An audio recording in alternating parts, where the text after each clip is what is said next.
Bom dia, os do dia, boa tarde, os da tarde, boa noite àqueles que me assistem à noite. Sejam todos muito bem-vindos ao seu canal Ponderando com Caju, para nós continuarmos a tratar de economia, gestão e finanças pessoais. Hoje nós vamos ver um assunto palpitante, polêmico, que está na ordem do dia, chamado a inflação dos alimentos. É um assunto dos mais significativos porque ele nos atinge no nosso dia a dia. E nada é tão importante quanto ele para as pessoas. Ora, e para nós entendermos esse assunto, vocês sabem que eu gosto muito das matemáticas, porque elas nos ensinam a enxergar o que uma realidade tem de mais importante e que é capaz de entender o problema que a gente está estudando. E é essa a razão que ela, volta e meia, ela aparece na nossa luzinha maravilhosa. E a equação que eu coloquei aqui é uma equação que vem da teoria quantitativa da moeda, para mostrar a alta dos preços, aqui que se deve. Aqui nós temos o preço vezes P vezes Q igual a M vezes V. O P é o preço. O Q é a quantidade. Preço vezes quantidade é o lado da oferta da economia. A oferta de mercadorias e de serviços. E depois, do outro lado, nós temos o M, que é a massa monetária, e o V, que é a velocidade das transações. A velocidade como a moeda muda, ou melhor dizendo, o dinheiro muda de mão em mão. Esse M e esse V nada mais são do outro membro da equação do que a demanda. Então nós temos uma equação que junta oferta e demanda numa mesma expressão. E é isso que vai nos ajudar a entender essa inflação dos alimentos. Ora, só que há uma correção, nós vamos ter que fazer um reparo nessa equação, porque essa equação ela foi muito válida na sua integridade na época em que nós lidávamos mais com o dinheiro físico, o dinheiro papel moeda, que a gente tanto utilizava para comprar as coisas. E hoje essa realidade mudou. Hoje nós temos muito mais a presença do cartão de débito, o cartão eletrônico, que a gente passa no caixa dos supermercados. E a gente usa muito pouco o dinheiro de papel. E é por essa razão que eu adaptei um pouco essa nossa equação, que do lado da oferta continua igual. É preço vezes quantidade, aqui nós temos a oferta. Porém, do outro lado, ao invés de eu colocar uma massa monetária e uma velocidade das transações, eu coloquei um S mais um C. O que é o S? É o salário. O salário que nós recebemos, que é responsável pelo consumo. Economia que não tem salário é impossível ela funcionar. Lógico. E o crédito, porque nem tudo que nós compramos é à vista. E nós também temos os cartões de crédito. Portanto, quando nós vamos comprar, digamos, alguma coisa, pode ser até no supermercado, a gente pode colocar no cartão de crédito. E daí nós vamos ter, portanto, uma modificação. Porque já não é mais um dinheiro de papel que está pulando de mão em mão. E nós utilizamos esse dinheiro de papel um pouco mais raramente. Então, o que nós temos? Eu adaptei colocando um S mais C, que é salário e crédito. Isso perfazendo a demanda. Ora, olhando isso aqui, nós vamos dizer e vamos observar de onde é que está vindo o aumento dos preços. Ele está vindo da oferta ou ele está vindo da demanda? De onde é que ele vem? Vamos primeiro analisar do lado da onde ele não está vindo, que é justamente o lado da demanda, porque o que nós estamos presenciando agora na nossa economia? As pessoas que eventualmente estiverem sendo contratadas está sendo por salários muito menores. Os salários caíram muito, barbaramente. e são salários praticamente quase de subsistência. Então, se for pelo lado exclusivamente dos salários, não está havendo uma pressão. Não está. E, além disso, nós temos a figura das terceirizações. As terceirizações contribuíram para diminuir esse gasto salarial. E, como se não bastasse, o crédito, por exemplo, nas lojas, continua caro. Que, na verdade, o crédito não é das lojas, o crédito vem dos bancos. São eles que estão fazendo, na verdade, bancando as lojas. Então, vejam que, se nós tentarmos explicar o aumento dos preços pelo lado da demanda, nós não vamos ter uma resposta aí.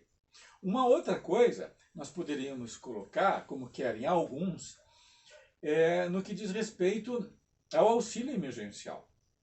Mas o auxílio emergencial é algo que foi proposto pelo Congresso Nacional e a presidência da República foi de tal forma pressionada que teve que aceitar para não ficar para trás. E veio um auxílio emergencial de R$600, que foi importantíssimo para as pessoas não passarem fome, aqueles que estavam desempregados, e também por causa da pandemia, que afetou o país inteiro, não só o país, mas como o mundo inteiro. Então vejam vocês que esse é um auxílio emergencial, na verdade, era algo importantíssimo para que a fome não graçasse num país de imensas riquezas. E, além disso, onde que esse auxílio emergencial é gasto? 70% dele vai ser gasto nos supermercados. E olhem bem, esse auxílio emergencial começou com 600, mas depois ele vai ser diminuído para 300, até ele expirar no mês de dezembro. Então, é algo que realmente está apenas suprindo uma grave deficiência. Que se não fosse ele, com a situação grave que nós estamos vivendo, complexíssima, como o Brasil talvez nunca tenha vivido, nós estaríamos presentes. E dentro dessa situação altamente complexa, por exemplo, o nosso PIB está programado uma queda de, no mínimo, 1/4, ou seja, 25%. E tudo isso significa desemprego. Então, na hora que nós temos que um Estado ele está assumindo uma posição para defender a demanda, que as pessoas continuam comprando, ele está diminuindo ao máximo possível os impactos dessa crise. Então, olhem, vejam que esse lado aqui, como nós estamos falando, ele não vai ser responsável por esse aumento inflacionário, porque os salários em queda, créditos tremendamente elevados e desemprego altíssimo. Tudo isso não vai forçar os preços para cima. Somente está havendo uma compensação aí por causa do auxílio emergencial, que é para a fome não graçar, não se expandir pelo país inteiro. Ora, já mostrei da onde que a inflação não vem. Ou se vier, é residualmente pouquíssimo do lado da demanda.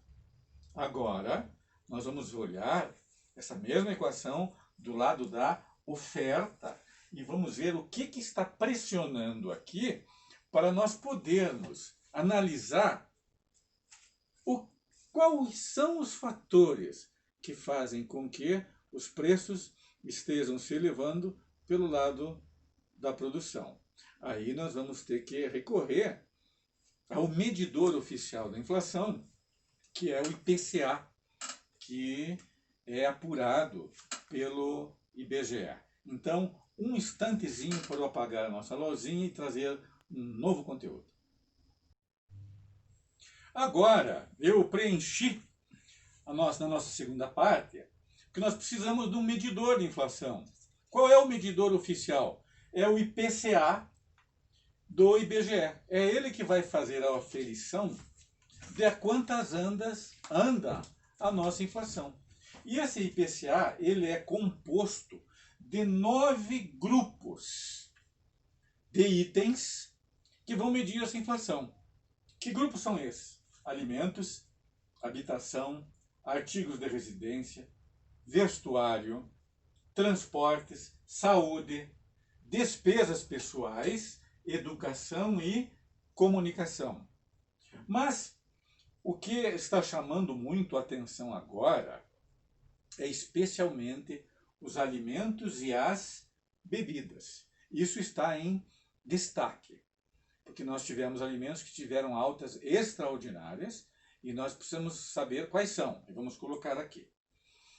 O outro grupo que pressionou muito estão os artigos de residência, e aqui, o que são os artigos de residência? São eletrodomésticos, eletroeletrônicos, é geladeira, é forno de micro-ondas, fogão, televisores, televisão, até mesmo computadores, que a gente compra nas lojas.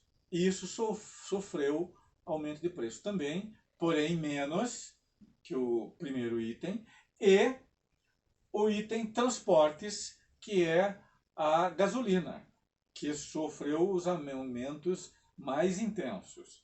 O que eu vou dar uma atenção mais especial nesse instante notadamente nos alimentos e nas bebidas, porque o peso da alimentação ele é muito alto, especialmente no caso brasileiro, que a nossa maior parte da população, que é trabalhadora e é assalariada, ela vai gastar pelo menos 30% do que ela ganhar, pelo menos, com alimentos e bebidas. Então, é isso aqui, desses 9 grupos de inflação, nós vamos dar agora uma atenção muito especial a esses alimentos e essas bebidas. Então, outra vez, vamos apagar a nossa luzinha para a gente trazer outro conteúdo. Um instante só. Os alimentos estão aqui. São esses alimentos que sofreram destaque, passaram por um destaque agora, nesse ano de 2020. E que alimentos são esses? O feijão, com uma elevação de 21% ao ano. O óleo de soja, com uma elevação de 51% no ano. O arroz, com uma elevação de 40% ao ano. E o leite, com uma elevação de 42%. Todos esses números aqui eu arredondei, para a nossa conversa ficar melhor.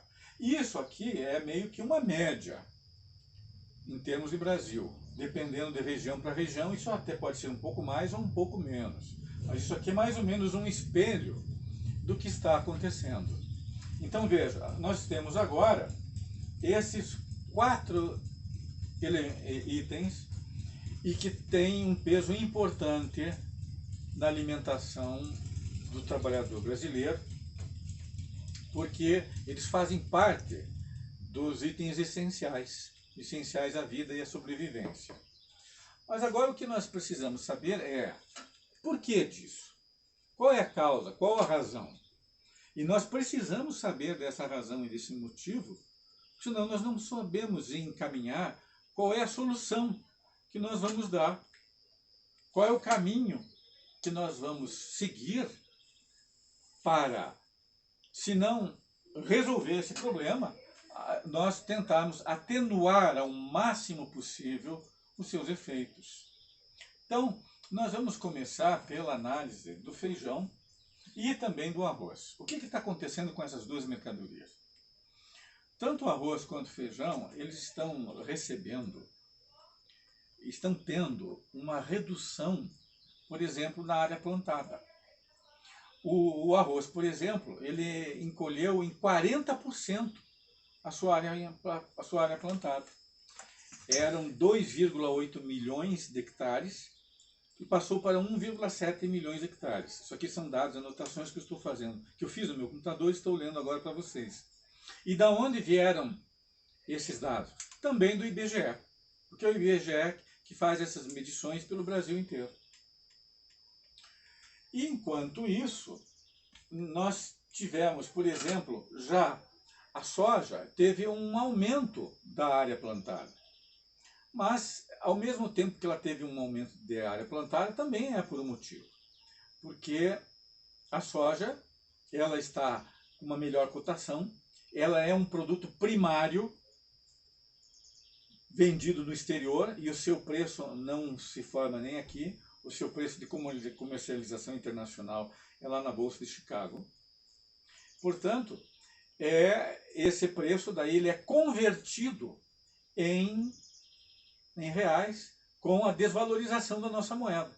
Então o preço da soja subiu muito. E daí o que acontece? Como ela é uma mercadoria que adota essa conformação de preço fora do país, o óleo de soja também vai acompanhar essa mesma lógica. Então veja, o óleo de soja aumentou 51% o seu preço. E até no supermercado, muitas vezes as quantias de óleo para as pessoas foram até mesmo limitadas, para não trazer um problema muito sério de desabastecimento. Bom, continuando. E aqui nós temos o leite, com uma alta também de 42%. Ao que se deve a isso?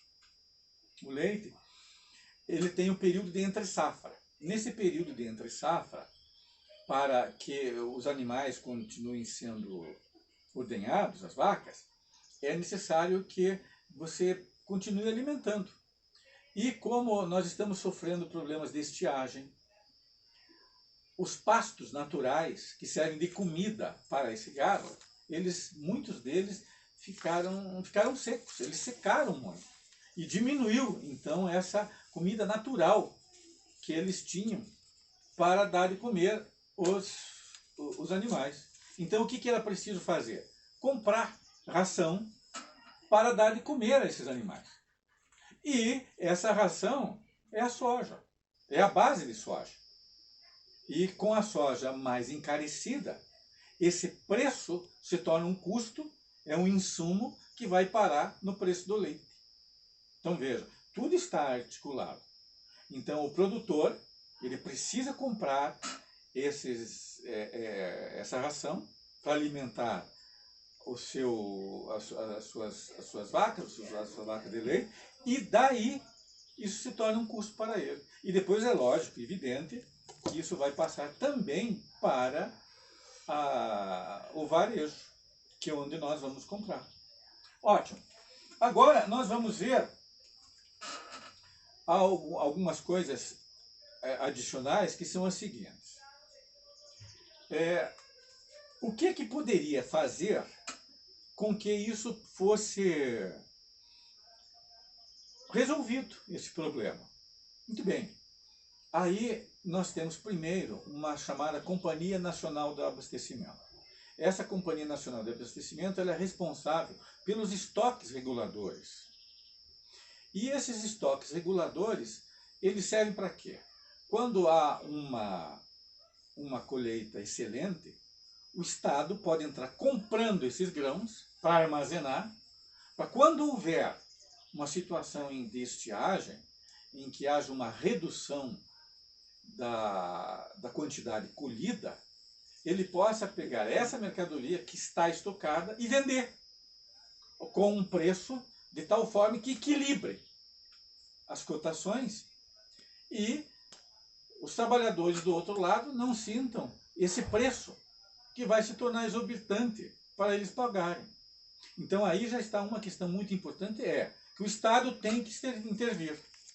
Porque essa lógica que está prevalecendo é justamente a lógica de mercado, que é o quê? É o lucro. Mas o lucro na sua finalidade última e única. Porque cada vez mais nós estamos assistindo que o país está se tornando um grande produtor de produtos primários, ou melhor, ele já é, porém, aumentando cada vez mais. E a soja vai tomando esse espaço. E, ao mesmo tempo em que ela cresce, diminui a área em que outros produtos que vêm à nossa mesa vão ser cultivados. Porque o que acontece? na lógica do fazendeiro, ele vai plantar o quê? Plantar aquilo que dá lucro. E aquelas coisas que derem uma rentabilidade menor, ele vai diminuir ou até abandonar. Então vejam, nós estamos numa situação muito delicada. Então, primeiro, é preciso que haja uma situação de compra dos estoques, que é um papel da Conab, essa empresa que eu falei, que é pública, que precisa atuar. Segundo, um apoio muito grande à agricultura familiar, porque essa agricultura familiar é principalmente a que vai produzir esse arroz e esse feijão. Porque tanto o arroz quanto o feijão, eles não são considerados produtos primários commodities. Commodities quer dizer que são aceitos no mercado internacional. E tem um preço muito privilegiado, porque é uma mercadoria comprada mundialmente. Então, olhem só. Vejam que esse arroz e esse feijão, eles precisam ser também implantados, porque eles fazem parte da dieta e da alimentação dos trabalhadores. Então essa é uma coisa importantíssima, que é a agricultura familiar. Então aí nós temos duas coisas que se conjugam. E a terceira é que essas estiagens que têm acontecido é por causa dos desequilíbrios climáticos que estão ocorrendo. E esses desequilíbrios, eles já estão se sucedendo de uma certa data. Já faz pelo menos uma década. E eles podem estar se tornando cada vez mais sérios. E agora, por exemplo, com esses desmatamentos, que assumiram um recorde extraordinário, tanto no Pantanal quanto na região amazônica, podem trazer também um aprofundamento desses desequilíbrios climáticos, que depois vão se refletir tanto nas colheitas, na quantidade colhida, como no desempenho que vão ter essas plantações. Então vejam, então nós temos aqui um terceiro item, e talvez o mais difícil de todos, que é esta questão ambiental, que são esses três fatores conjugados que vão fazer com que o preço desses alimentos possa ser contido, que é o quê? A Conab, que tem armazéns suficientes para fazer estocagem, um apoio muito grande também à agricultura familiar e aquelas produções que não são produtos considerados commodities, e terceiro, a preocupação com a questão climática, que não é apenas brasileira, se tornou mundial, porque o clima ele se modificou mundialmente.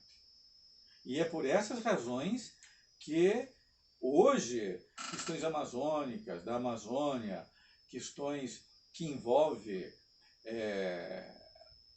o meio ambiente, merecem tanta atenção do mundo inteiro. Porque não é o homem, não é a natureza que precisa do homem. É exatamente o contrário. É o homem que precisa da natureza. Então vejam vocês que essas são as três questões básicas que envolvem essa alta dos alimentos. E agora, num terceiro momento, quero mostrar para vocês, porque, por exemplo, quando eu falei para vocês a respeito do óleo de soja, eu disse que a cotação ela está aumentando, né? O preço da saca de soja está aumentando. Então, quero mostrar isso para vocês e também mostrar para vocês a variação do dólar. Daí nós fechamos a nossa explicação. Então, só mais um instante. Agora, meus queridos e minhas queridas, vamos finalizar. O que eu coloquei aqui? Isso aqui, meus caros, é o dólar, o comportamento do dólar. Que ele vai servir de base para o milho, para a soja e também para as carnes.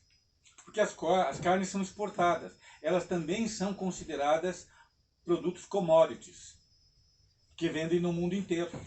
Então elas têm uma cotação internacional diferente do feijão, por exemplo, que vai para a nossa mesa. Diferente também do arroz, que faz parte da nossa alimentação. Então vamos lá, olha, em 2019 o dólar ele subiu, teve uma variação de 10%, mas 10% para cima já é mais do que a própria inflação, bem mais, quase que o dobro. E em 2020, o que nós vamos ver aqui? A variação do dólar foi de 39% até esse mês de setembro. No total desses quase 2 anos, não é somado, é multiplicado. Um dia eu mostro por que o cálculo é feito assim. Deu 54% de elevação da moeda internacional, que é o dólar.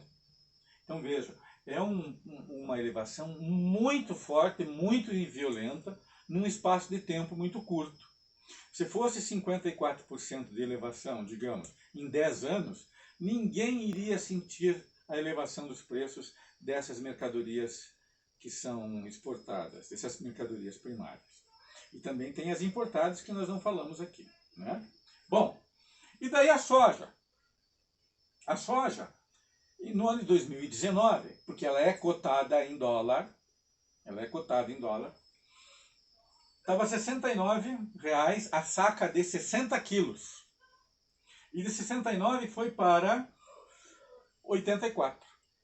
Isso é o preço menor e o preço maior. Claro, houve oscilações, mas a tendência foi de ascensão. Isso aqui dá mais ou menos um pouquinho mais de 10% de elevação, do menor para o maior.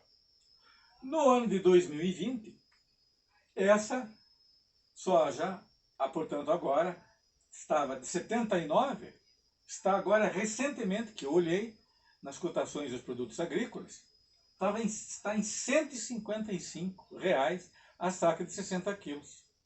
Então veja, é um aumento muito forte.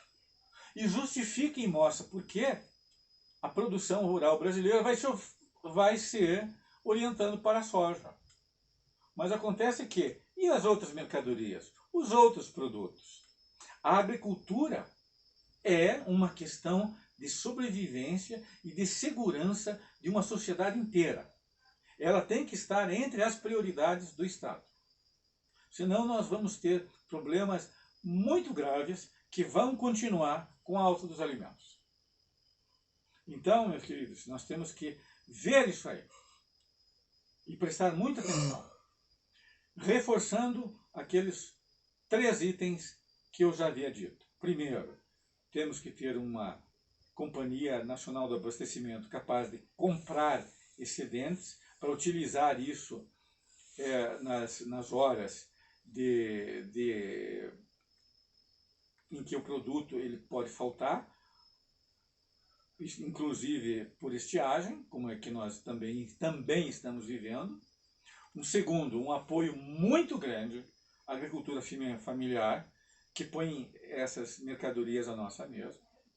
E, em terceiro lugar, a questão do meio ambiente, que veio para ficar, não apenas no Brasil, mas no mundo inteiro, porque é esse desequilíbrio climático que já está afetando a agricultura e vem bater na nossa porta. Meus queridos, minhas queridas, apesar do tempo longo, eu consegui fechar, ainda que resumidamente, este assunto, porque ele tem muito mais detalhes do que este. Mas esse tema não vai se esgotar aqui. Se vocês gostaram do meu trabalho, inscrevam-se no meu canal, deem os gostei, para nós continuarmos com esses nossos conteúdos, com a cultura, que é tão importante na vida de um país. E eu agora, eu me despeço de vocês com Odeon de Ernesto Nazaré, que é um chorinho. Até uma outra ocasião e tenham todos um bom dia, uma boa tarde, uma boa noite.